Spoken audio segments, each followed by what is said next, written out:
one, and I follow you on Twitter and watch what's going on. So it's particularly exciting, and thank you for having a special session just because I was in town. I love to come to Chicago, but it's funny because once I come, my time definitely gets filled up. But it's always good filled up. Background-wise, I was born very premature. The amount of oxygen that was necessary to save my life caused my blindness, which is not that uncommon during that day and time. However, I was premature enough that probably even today that would have happened. I had very low vision as a child until I was 14, and so I went almost through the 7th grade in public school. Then I lost vision, transferred to the School for the Blind, and then learned all the blindness skills, Braille and how to walk with a cane, and basically how to be blind, because prior to that I had really had no training in terms of being a low vision person. Career-wise, I spent about half of my work career in blindness rehab, teaching adults, again, blindness skills. A lot of that related to tech, so I was always using some of the newest tech. In fact, I think many times they wanted it to fail, so I was the kind of the person that tried not to have it fail. So that was kind of fun. And then the last half of my career was disability policy. So I got to work in the arena just as the Americans with Disabilities Act was signed, and it was a fun time. It was a really open time to train about disabilities, and then, an open time to allow technology to have its impact on disability issues. So that was a lot of fun. Now in retirement, I've been retired since 2008. My husband always laughs when I say that because I do quite a lot in retirement. But I've always wanted to work in accessible travel, and I met Eric at Open Doors. I also served on the National Council on Disability, and we met in Chicago, and so it occurred to me that I could meet these great people at Open Doors. I had used their information and their website, but never met them. So I met them at that meeting, and that started a whole relationship. And so now I've done things with Open Doors for about the last 6 or 7 years. And that's been a lot of fun. They specialize in accessible travel kinds of issues. So thinking back, just to give you a perspective, I got my first mobile phone about 10 years ago, okay? It was just as smartphones were coming about, and I didn't have a cell phone, but a number of my blind friends did, and they kept saying, well, I don't need this phone to talk or anything because I can use it. I said, well, what do you do with that phone? And they said, well, I can take calls and I can make calls. What else do I need to do? Well, they had no concept that cell phones even did more. It's kind of like when you don't know, you don't know. And so I knew that they did a lot more, and I wanted to participate in the fuller functions. Well, to give you an idea, you couldn't go in a phone store and get information about accessibility. It didn't exist. I just tried just to see what would happen. It was not fun for any party. You basically had to buy a $500 smartphone, sight unseen or unfelt, so I had no idea if I even liked this phone. $200 piece of software, hope that you could install it and that you even liked it once you got it. And then the funniest thing is my son, who was, I think, early 20s about that time, he walked by and said, you get a camera phone? What's wrong with that picture? I said, well, I had to have a camera phone to be able to run this software. Anyway, it was okay. It was hard to use, not a good UI, but it was so cool to be able to figure out whose call I missed, to even know if I had a voicemail. New and novel. Totally different experience. Started me on a path to understand the potential of smartphones. Okay? So I had that phone about 4 or 5 years. Then a phone came out that ran a piece of software called a Canopy Reader. It's kind of like a scanner that would then read the document to you. The thing is, to get blind people to do that, it's actually not that hard to get sighted people to do it. But to get blind people to do it, we take lousy pictures. It's kind of inherent in the disability. You know, we skew it one way, this way, up, down, everything, every way you could skew it, we skew it. And then we don't know if we're holding, you know, a bottle right way up, wrong way up, whatever. So the software has to be pretty magical to get anything print out of, you know, out of what we're doing. So the Canopy reader did that. So again, another expensive cell phone with expensive software, but it worked. I still didn't like the UI.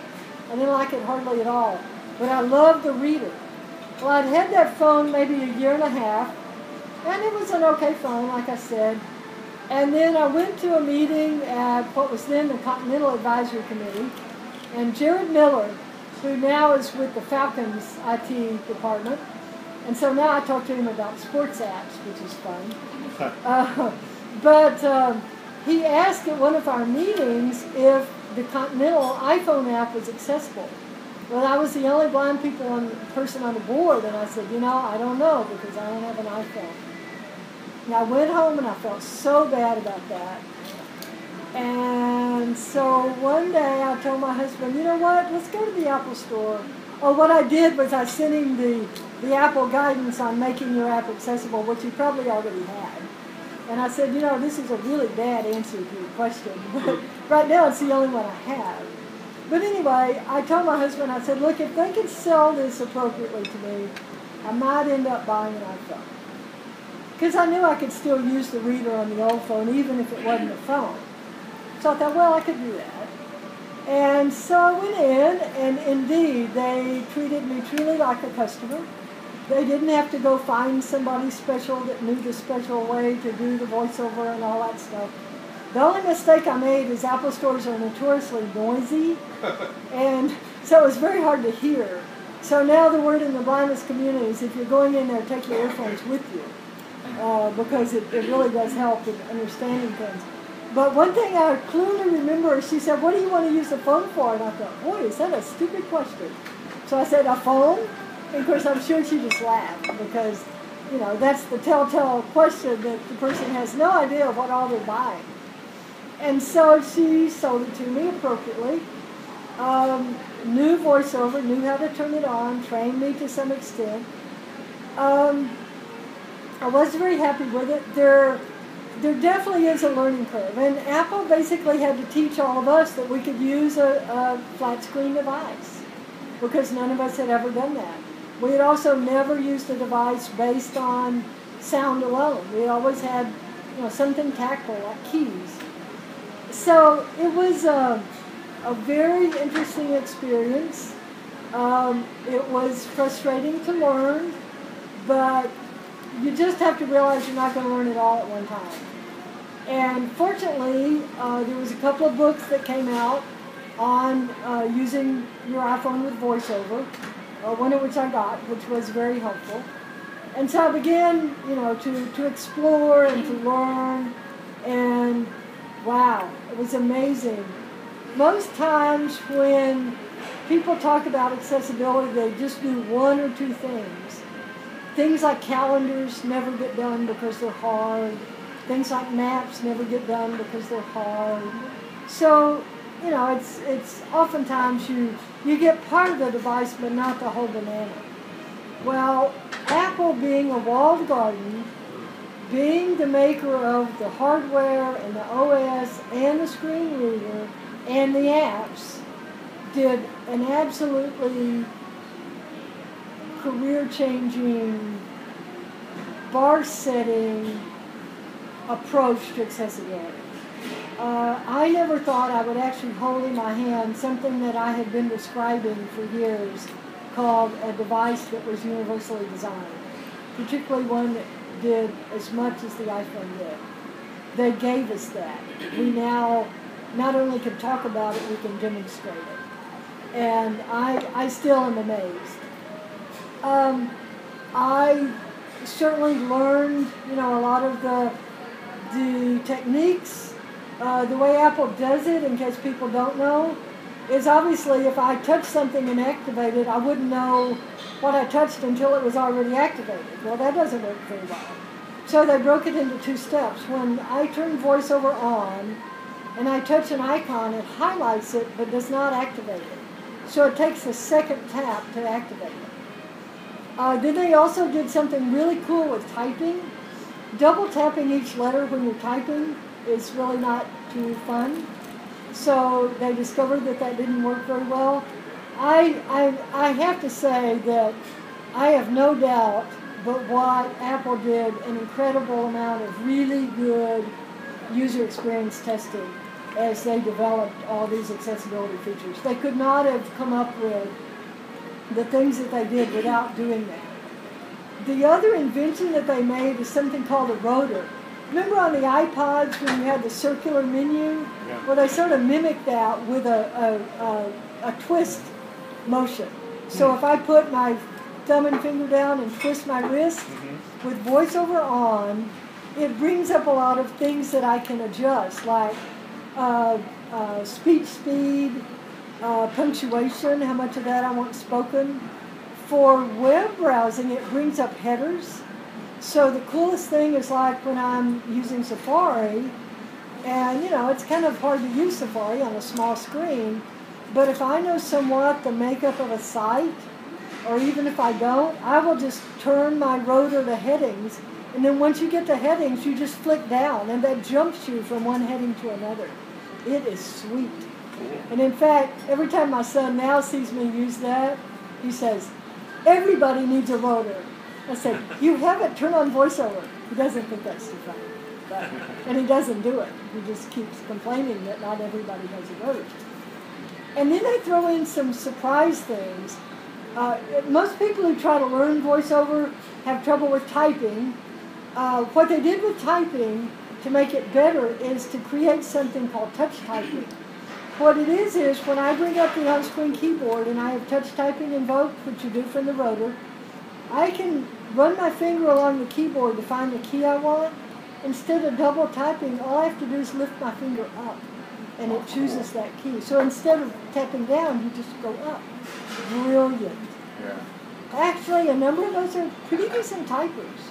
When I went to dog training school, which, by the way, down at my feet is Iris. She's my brand new first trip from home guide dog. All right. And she's behaved quite well considering I she's didn't not even know used she to was it. there. Yeah, she's not used to long days. She's only 20 months, so to lay still and meeting after meeting, it's pretty amazing. Boring. Yeah, exactly. And to smell everybody's food. Right. I mean, that must be the worst part of a guide dog's life. So I wouldn't volunteer for it. Yeah. But yeah, she's done very well. And so basically that's how I type. But most people have trouble with typing and trouble with rotor as they're teaching themselves how to use VoiceOver. The resident apps are a delight, and they've grown in their accessibility. The phone, the calendar, they did very well. Even when they marked up the calendar, instead of just saying what your finger's on, which normally is what you would think of for how you would mark it up for speech, instead of saying 14, they said Tuesday, May 14th. Wow. Because that way, see, otherwise I have to try to track to the top and figure out if it's Tuesday or not, track further to figure out if it's May or not. They gave me all that. And in fact, on their back buttons, I always get in trouble when I tell people, well, it says back to whatever, and they go, no, it's an arrow. So in a way, I get more, because it'll say back to settings. Well, I even know what I'm going back to. Wow. Cool. That's more than you get. Okay? The day the map app became accessible, I didn't get anything else done. I read about it on Twitter. They used vectors. And so suddenly, I could even track a street. You did it by sound, and you could, it would tell you the name of the street and tell you like north-south, Wind River, north-south, okay? So if I wanted to track that, I would start tracking. It does a little tone. If you're falling off the track, it changes and makes a lower pitch. So you just, track back to where you were tracking. It's not an ideal map. I'm waiting for haptics so that I think there will be there's stuff being worked on material-wise that maybe will be a screen to slip over, a sleeve to slip over your screen that will give you raised information. That will be the most bestest thing. On maps, when you try to do Braille maps, first of all, there's never enough room. Second of all, there's certainly not enough room for the words. So it's ideal to have a tactile and audio map because then all your informational stuff can be audio, which is awesome. I always forget to, on the Apple map, sometimes they change what's in the rotor just because they're Apple and they sort of do that stuff, you know, and they don't necessarily tell you. So I always forget how to zoom in and out. One feature I cannot do is the pinch in and out because I can't get perfectly vertical or horizontal. So it thinks I'm doing the rotor command because I'm not lined up perfectly. So anyway, I have to work around that. But yeah, they put the zoom in and out in the rotor. And so some people have gotten even better at geography because they'll zoom all the way out to get cities and sort of learn, you know, more relational where the cities are and stuff like that. So yeah, it's a real kick. There's a lot of, in addition to resident apps, there's a lot of third-party apps available, and it's being is that they're not real expensive, like, you know, Windows software was. You can afford to just try some and see. Well, a number of us did that, and then people started what I think originally started almost like a Yelp for accessible apps. Yeah. But, you know, it's a crowdsourced thing where blind people could fill out their little form and say, because we all got tired of buying the same app, because you also have a hard time getting your money back from Apple if it's not accessible. So they do have a process now. It's still not easy. So you can look on there, and we put equally inaccessible apps and accessible apps because, again, we don't want to all buy inaccessible ones. But it's grown to be a site that includes a lot more resources. There's a lot of podcasts. Now there's all kind of podcasts already. So it's really fun to watch all that develop. There's a number of really good podcasters. There's great ways to learn how to use VoiceOver, how to use the low vision features. You know, there's practically anything you would want in that kind of realm. Third-party apps, one of the first ones that I always have people buy, that I bought, is the money reading app, because there really isn't a way to read paper money. Well, that's kind of important, and particularly when you travel. And it's a very simple app. I can always, you know, people can always learn it. It has, like, you know, no buttons. You just start it. It's a real-time video. You lay your paper bill down. You lay your phone on top of it. You gradually raise your phone up, and it says the denomination. Awesome. It's totally awesome. So, like when I travel, I always sit down at night and go through all my bills and make sure I know what everything is for the next day. So that's a great, I think it's a $3 app. The Treasury service now has a free one that works pretty much the same. Excellent app. There's been various different scanner apps, like the one I told you about. None of them work all that well, particularly with packaging. But now they, you know, the app I told you about on the other iPhone, it's called the Canopy Reader. There's now an iPhone version. It works extremely well. And it actually gives you an audio indication or a vibratory indication of when you're holding the phone level. So it makes your pictures better, which makes your scans better. Although the joke was, I was traveling and I wanted to know which little bottle was what in the bathroom, right? So I wanted shampoo. I got the fragrance and not the what. It was quite crazy. Gosh, I have probably over 200 apps on my phone. Reading apps. Kindle finally made their app accessible. The iPhone reading app was accessible right out of the box. Even the freebie of Winnie the Pooh, they even did really nice descriptions of the pictures. It was a good model for how one should do an accessible book. Kindle, Amazon got sued over the Kindle device. They made something that was an app, actually a Microsoft software to read.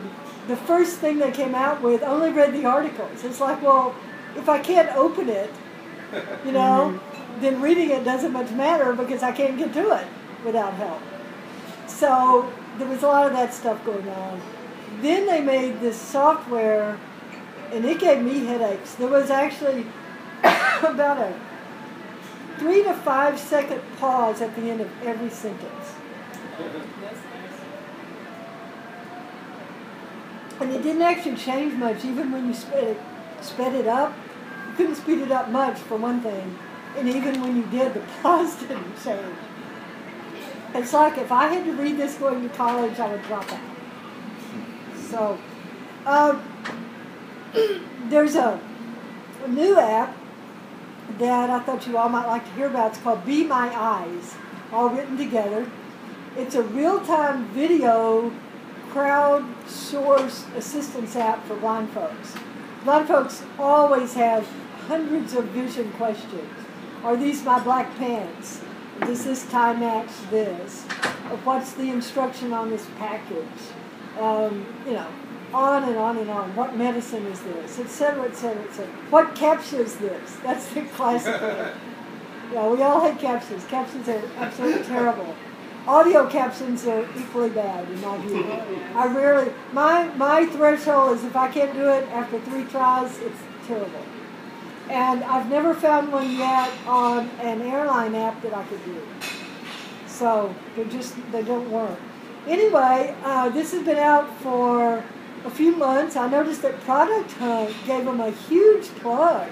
So what a cool thing for a blindness-related app to get plugged at a place like Product Hunt. Wow. So it's helping them get other kinds of funding. So you can sign up as a volunteer, okay? And I didn't sign up as a volunteer, so I don't remember if you get to put in hours or maybe you just answer your phone if you feel like it or whatever. Anyway, when I request help, then it looks for somebody and it looks for somebody that speaks the same language as my phone is set to, so it gives me English. And then when they answer, I just ask them my question. And like the person I got had answered while they were driving, so they said, let me pull over and I will be happy to help you. And I had them read some package directions to me, which they did, and they were very happy. So it's something that it's very easy for people to do, and yet it's a very needed service. And so I'm real excited about it. Using the real-time video helps a lot. There was a picture-taking service like that, but, people would forget to turn on the light. Well, duh. A lot of people don't see light, so they don't use light, so they don't do very good about thinking about light. Or even if there's shadow, iris down. Yeah, that's it. She's trying to take. You're good. Yeah, you're good. Okay. Yeah. So on the picture-taking app, they were forever having to say, take a different picture, turn the light on, do the camera more to the left or right. Well, now with the video, you can just say move the camera, so you don't have all this back and forth and wait and, all that kind of stuff. Twitter and Facebook have become more accessible in the last few years, particularly with the mobile apps. And so I've gotten much more interested, particularly in Twitter. And if anybody wants to follow me, I'm PatPatton1. I do a lot of retweeting of accessibility stuff. And so if you want to look at my past stuff, it's a pretty good collection. Sometimes I retweet just because I want to save it. I don't want to have to go find it again. It's easier to find it in my own stuff. I use I use apps for every. Oh, radio, digital radio. I don't have to hunt around for stuff. I can go directly to stuff. For sports, I use it. There's a few apps that categorize NFL games and also college games by radio. Well, radio gives me my audio description, right? So that's what I want because it's a lot more descriptive than the TV. And then if I'm watching people with TV and it's digital, then we can sometimes sync them. It depends on who's ahead of who. If the TV's ahead, then you can pause it and sometimes almost get them synced. So it's really kind of cool because that way I don't, find things out. Games, there's games galore that actually work. There's some very good developers that have figured out some very cool ways to make games that you wouldn't even think could be accessible. So there's like tons of that kind of example. It's like all over the place. And a lot of that is all on the Yelp site that I was talking about. It's called Applevis, AppleVis.com, like Apple and Vision shortened.com. It's an awesome site, totally awesome. I use exercise apps. There's some of them that are descriptive enough that I can follow what they mean by certain exercises. And then, so that's pretty cool. I use all kinds of travel apps. I use airlines apps. I use all the hotel finder, all those kind of apps. Let's see, what else do I use?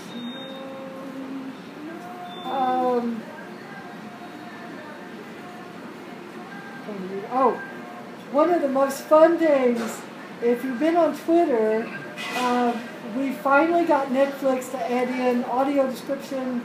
You may hear the phrase of video description. There's been a project to work on Netflix for a long time with a petition online and everything. A lot of people have signed it. Absolutely no response from Netflix. In fact, they got sued and the court said that couldn't be sued, I think is what they said. And so then Daredevil came along, and we just couldn't resist. It's like you're using our superhero, and we don't get to know. And then some people on Twitter said, well, don't you want something more than just Daredevil? You don't want to just know about blind superheroes, right? And of course we said, right. And I did notice a tweet later that said at Yahoo had been talking with at Netflix. Well, if you didn't know it, the entity that invented audio description, which is the WGBH PBS station in Boston, Larry Goldberg was their director for years and years and years, a brilliant guy. He now works for at Yahoo. It's like, oh, sweet. Keep talking. Yeah, it made my day when I saw that. I was going, go, Larry. Yeah, I actually went over to his Facebook page and said, yes. So now, Netflix has a little way to go because their website is still pretty challenging. But I can actually go to their app. I can actually turn on the audio description. And I can actually search for and find the movies I want. Now, the bad news is I can't get to they've actually added probably more now, but I saw a list of 39 TV shows and movies with audio description. See, it's out there, they just never put it up. It's not like they had to do it for anything but their own stuff.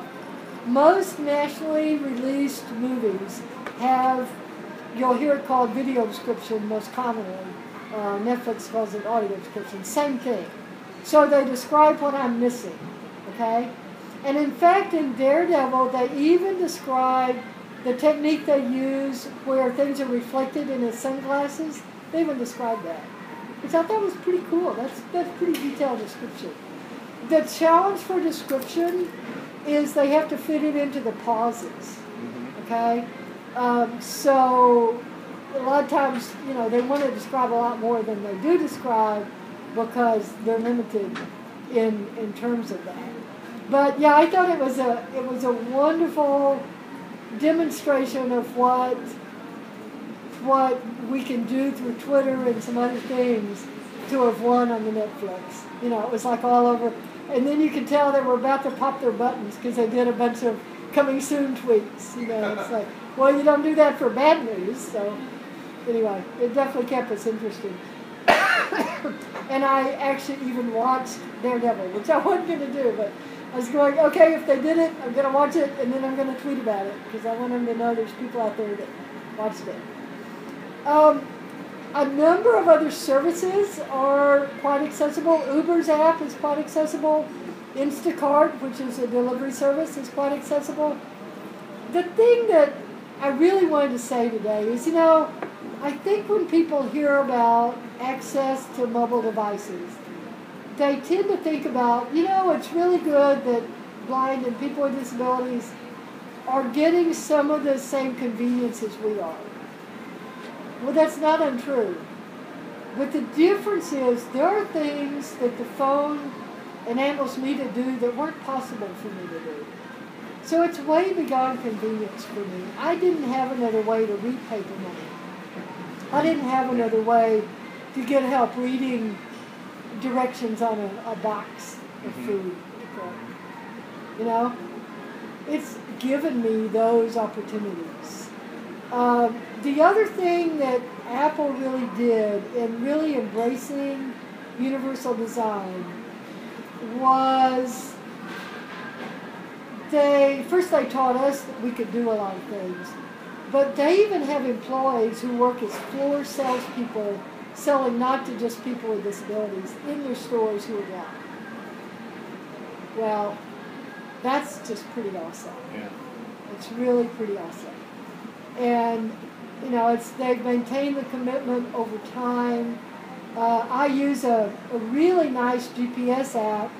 There's a Russian guy who lives now in Finland who is probably one of the best developers I've ever encountered.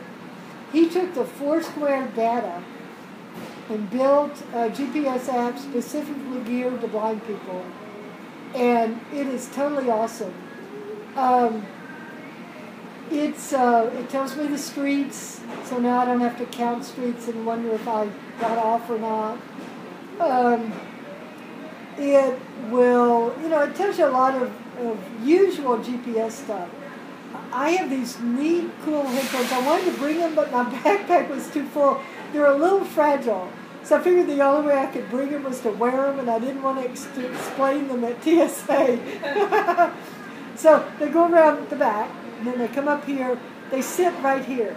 They conduct the sound through your cheekbone. Mm-hmm. Well, for me, I get to hear the traffic through my ears, which I need to hear, okay, without having earphones in my ears, as well as my GPS. It is so sweet. I took them to dog school, and they actually let me use them the second week. And it was, it's so wonderful to have a dog, you know, doing what a dog does, and then having all the information mentioned to you. Another thing that Apple has done in the last couple of releases is some really cool things. Remember the rotor? Well, I can dial it to something that says handwriting. I can actually trace letters. Maybe I've seen before, which I have, so I know what print letters look like. If I want to enter by tracing print letters, I can do that. Now, actually, I'm a faster touch typer than doing that. But guess what else I get to do? You're going to be jealous. I can't remember if I told you this, but I don't think I did. I turn it to handwriting, then maybe I trace an O. It gives me all the apps that begin with the letter O alphabetized. Oh, cool. Sweet. So you don't have to remember what directory, what page, whatever. Just turn on VoiceOver and go to handwriting and it'll do it. Also, Braille is like 6 dots, okay? 3 down like this on each side. So if you're looking at it, it's 1, 2, 3 on your left, 4, 5, 6 on your right, okay? Braille is made of 1 or more of those dots. Well, to write Braille, we use a big clunky machine. That's how I did this paper here. And we mash down on fingers together. Like if I wanted the top 2 dots, I would mash down with these 2 fingers, because this is 1 and this is 4, okay? Mm-hmm. Apple developed an on-screen Braille keyboard, so they took my fingers, they just turned them, okay, because there's more space. So I turn my router to Braille, I pick up my phone, I'm in an edit field, and I'll just start Braille. Even with the shorthand stuff I was telling you about. So, and it translates really totally awesome. So, and I can also use Braille the same way to find apps. So if I Braille a B and just stop, it lists all the apps that begin with B. And so I can start my apps that way. Absolutely, totally cool. Maybe I should stop and do a time check and then maybe some questions. It's 7:02. Okay, that's probably pretty good. So why don't we do some questions and discussion? What meeting I was in all day was talking about the kiosk regulations, and of course, they probably are sorry they invited me because I said take them all out and do mobile, Yeah. which has been my position all along. So they definitely got it. You know that's my position. So it's great to hear. My name's Martin. Nice to meet you, Pat. Hi. It was wonderful to hear of the great apps out there. What app are you missing that you'd really like to have? Well, somebody recently did it. It was regular old solitaire. It's like there were all these solitaire games and none were accessible, and somebody finally did it. So that was really cool. I've been playing around with something. I was telling Justin this earlier. I'm fascinated with the haptics, and I probably will get a watch at some point in time. One is something like I could have used tonight. What if on the watch, right now you can set the timer for certain, like, you know, I have to give a 4-minute speech, but it keeps going. It doesn't just like ding at you one time. Right. It's like ding, ding, ding, ding. And so you have to be lightning fast to catch it. Or, I mean, if you're using a mic, you can sometimes hide it far enough away that the mic doesn't pick it up. But we all need something that will tell us when our time's up when we're speaking. So, you know, it's a perfect watch app, in my view. You know, it'd be probably an easy watch app to write. So, yeah, that's one we're missing. The GPS is also going to integrate with indoor iBeacons, and so that's going to be really cool. I've also been working with Open Doors and IBM on an Android. Can you believe I'm actually doing it? So, of course, I did have to tell IBM that blind people weren't going to buy a separate phone to use their app. So they are doing a Windows version. I mean, a Mac version. Strike my voice. An iPhone version. So that will be good. But we've gotten to actually do some of the airport testing, and it was really fun to work on all that and see the back-end development that I haven't been that close to with apps. But to get to work with their engineers and all that kind of stuff. So that was pretty cool. Trying to think of other apps we're missing. Indoor Nav, everybody is just salivating about.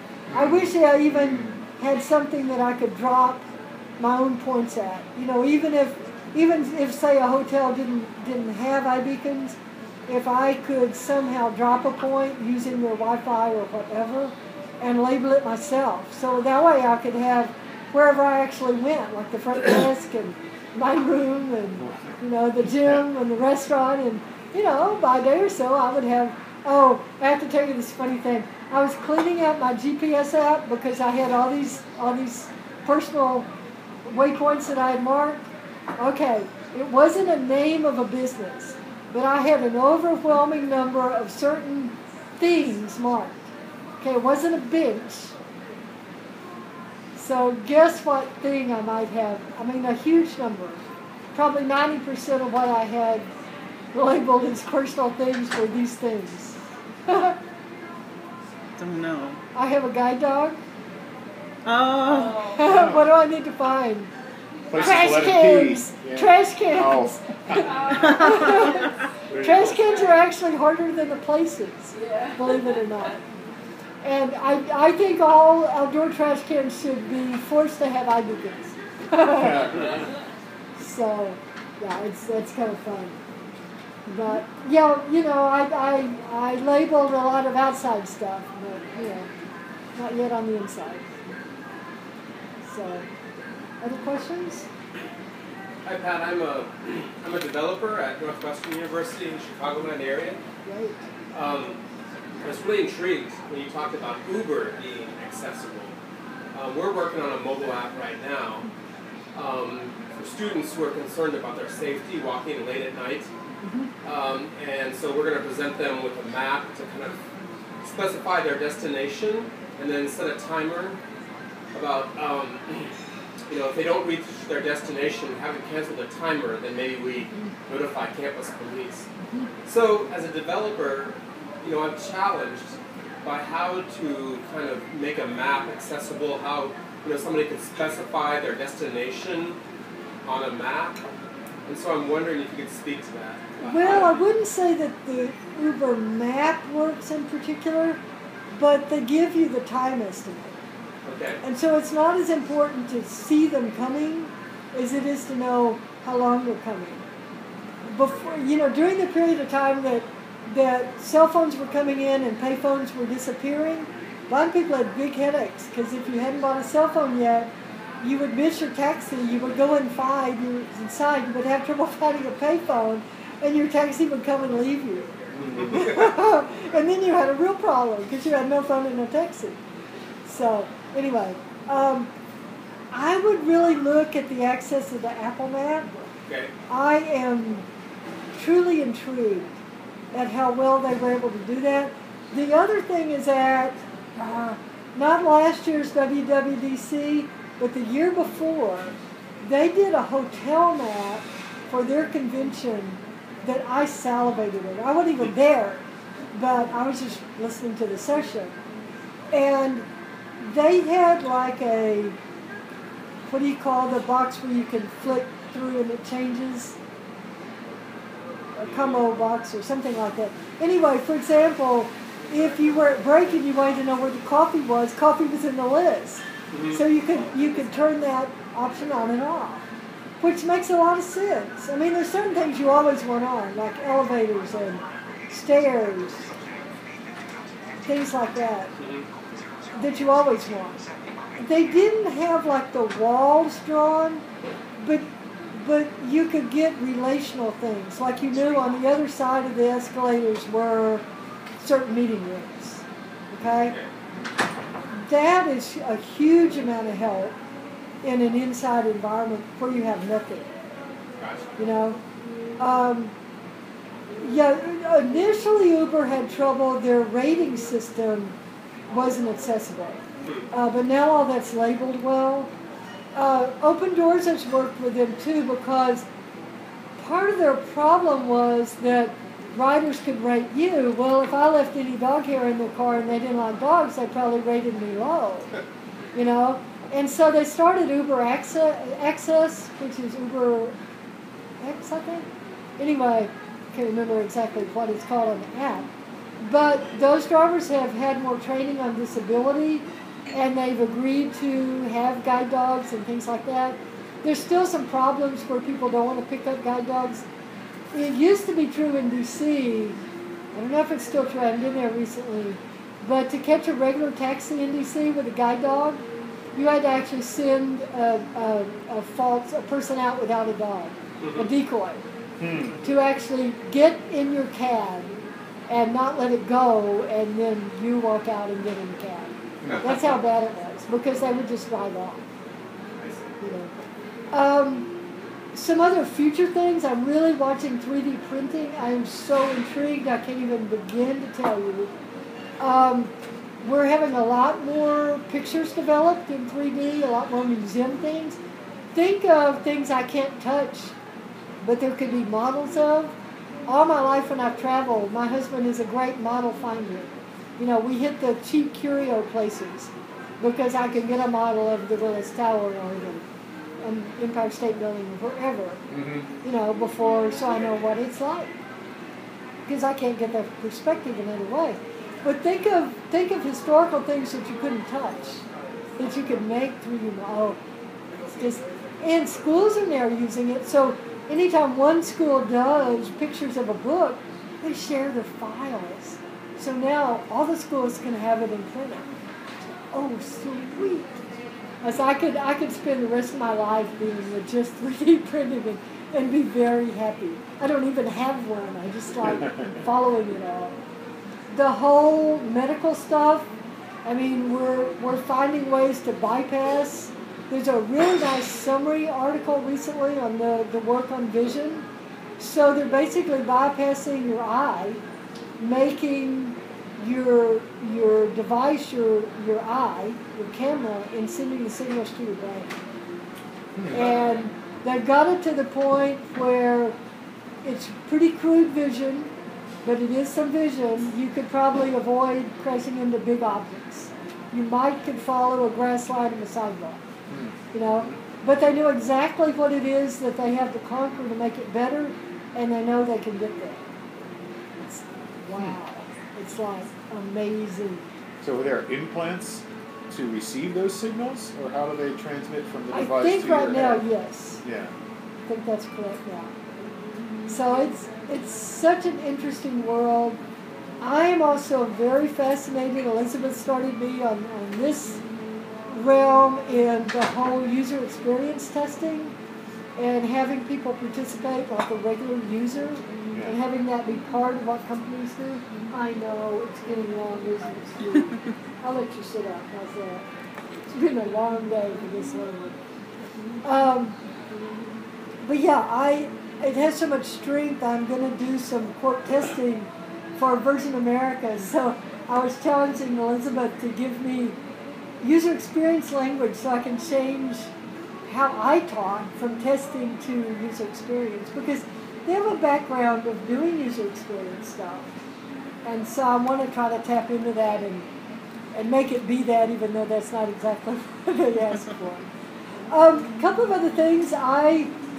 Since I got to learn what I did, I happened to have lunch with a friend of mine that taught visually impaired kids in the local school district, and I discovered she had an iPhone. But guess what else I discovered? Even though she taught, yeah, I know, baby. Sit. Come on. I know. Slow down. So I think I'm done, Mama. I discovered that she didn't know how to use VoiceOver.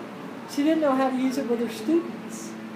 So for 3 years, I did training of 14 teachers of visually impaired kids in that district. The funny thing, this is a district that didn't buy Apple devices. So that was pretty bizarre.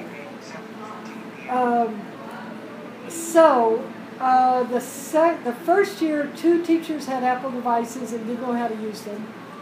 The second year, about half had Apple devices and were learning to use them.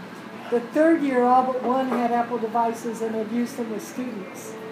This year, they didn't even have me train. They found enough podcasts online, and their district is now buying iPads for high school students. Yes! It's like, I felt very subversive and all that, but rightfully so. But you know, the parents were contacting the teachers and say, teach my kid how to use this low vision magnifier app. Well, they didn't even know what it was, or where it was, or how to use it. So yeah, it's fun to see all that develop in various ways.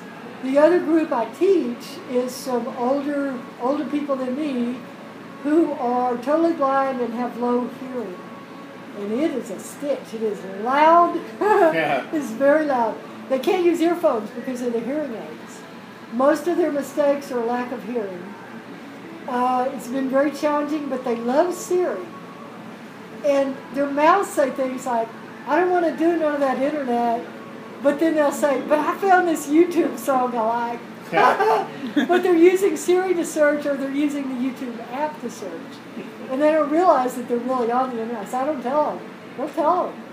You know, they're doing it.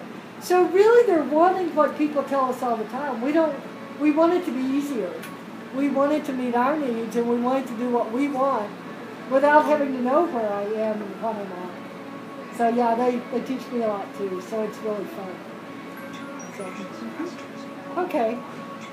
Well, it's 7:16, Pat, so I don't, you said you have a cab at 7:30? Yeah. Okay. Yeah, so I probably need to run soon. In fact, that's Laurel telling me, don't be late and I'm taking the taxi with you and don't leave me. Oh, is that your phone going off? Yeah, the bad thing is about speech on phones, if you don't stick your earphone in, whatever comes on in your text gets read out loud. So, anyway. Well, I'm happy to answer a couple more questions, and then I probably should skip down the stairs. I have a question.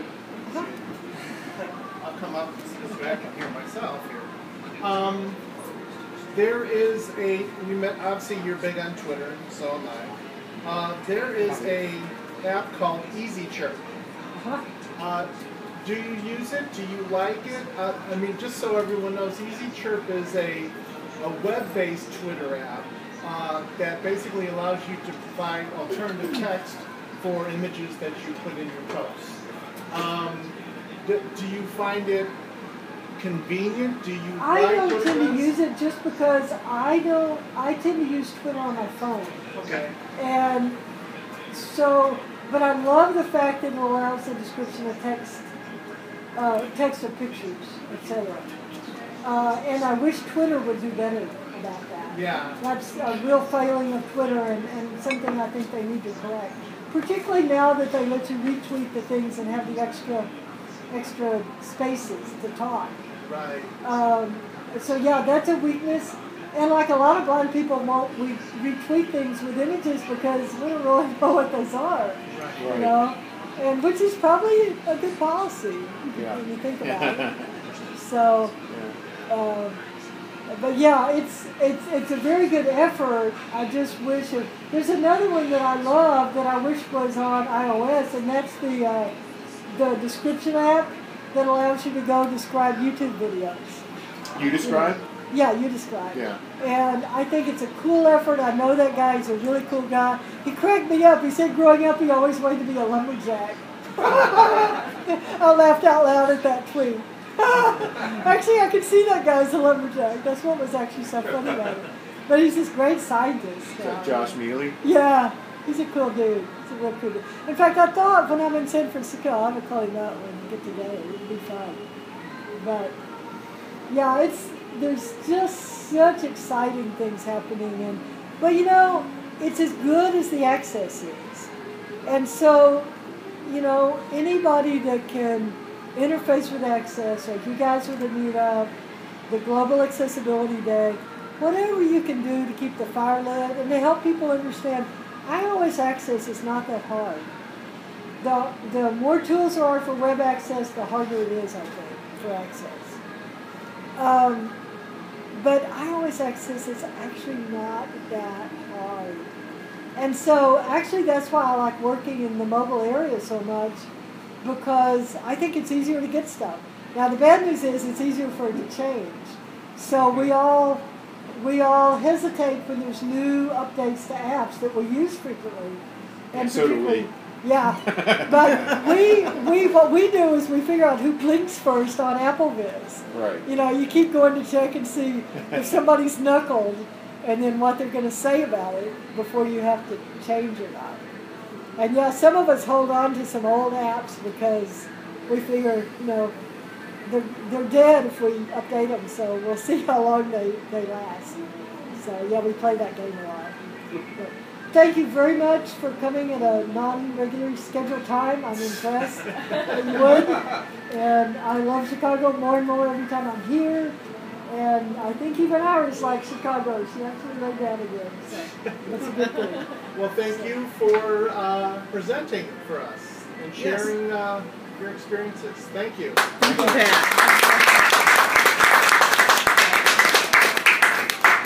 Have you given your contact information to Dennis so we can contact you or ask Oh, you yeah. additional He's questions? got all of Okay. it. He's got all of it.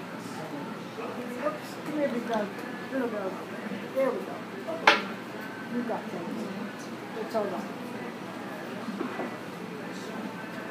So thank you very much for attending. The one thing I'll ask, I know a lot of people forget, I do too as well, is if you liked something about today's session, if you didn't like something about today's session,